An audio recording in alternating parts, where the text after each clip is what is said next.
Hello mga Mars! So ito na nga, panibagong araw, panibagong luto naman tayo. So nga, magluluto kasi ako ng palaya. Habang kasi naglalaba ako dyan, so magluluto muna ako. So inuna ko lang muna yung puti. So binabat ko na kasi yung puti. So yun na nga, sihip ko yung aking anak at aking sawa. So tulog pa yung aking anak at yung asawa ko yung biglang nagkasakit. So yan. So ngayon, okay naman na siya. So yan. At kirigin na rin akong sa lulutuin. So, yung natira ng ulam na mag-ibutido kagabi, dahil may tira siya, so yun ang pinansaw ko sa hampalaya. So, yun na nga, at sinabihan ako ng doktor na iwas-iwas sa maalat. So, yun na, konti-konti na nilalagay ko yan. Pinapakita ko sa inyo guys kung paano maghiwa ng hampalaya. Alam din naman paano maghiwa ng palaya, di ba? Yan na nga. So, meron ako dyan technique ko paano hindi tumingin pag naghiwa. So, nasanay rin kasi ako tagahiwa. Ayan na nga. So, habang hinihiwa ko yan, binili pala namin ng mura yan sa halagang 40 pesos. Marami na siya. Yan. So, nabili lang namin yan siya sa palengke. So, habang naghiwa ko, nakatingin lagi sa akin si King. Pag alam ni King may ginagawa ko ng luluto. Yan na, akala siguro bibigyan ko siya. Masyado yung pampalaya mapait. Yeah, binibiro ko si Jen. Yan. Yan, lagi siya nakabantay kapag naghiluto ako niya, naghihiwa, yan. Lagi yan siya ganyan. Lagi nakabuntot sa akin. Yan. So, tignan nyo mga Mars kung paano ako maghiwa. So, ginagaya ko yung mga chef na hindi tumitignan ako. Kaya nyo ba yan? Kaya nyo ba yan? Habang nakatingin lang sa ano.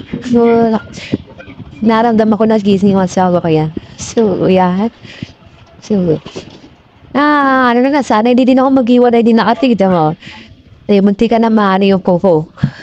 Yung kuko na dali ng kutsilyo. Kaya na nga, alam mo naman, magaling mag-chef. Yan, habang natignan ko sa alaga ko. So, inaloko-loko siya. Chef sa 34. Yan. Alam mo naman yung alaga ko, lagi na lang gutom.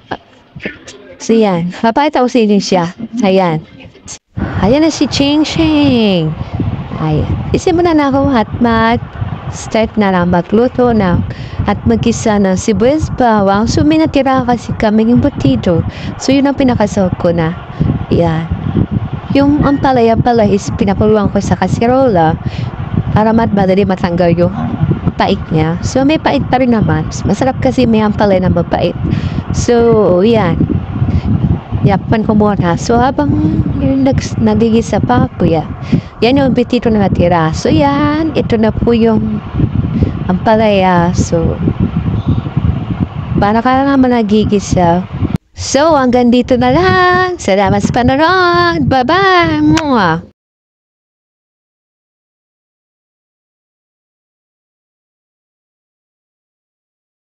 Yawa ko si Cheng.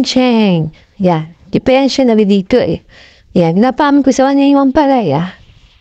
Pero parang gusto niyang kainin Ayan. Habang na ako. Sisimulan ako mag-gisa ng ang palaya. So, nag-gisa na ako ng sibuyas bawang. Yan. So, nagsayin na hanggang ginawa ko kasi sa palaya. So, pinakuloan ko sa kasirola. Lagyan ko ng masin. Pampatanggal na ng pait. So, yan. Sisibura ko na siyang gisa-gisa.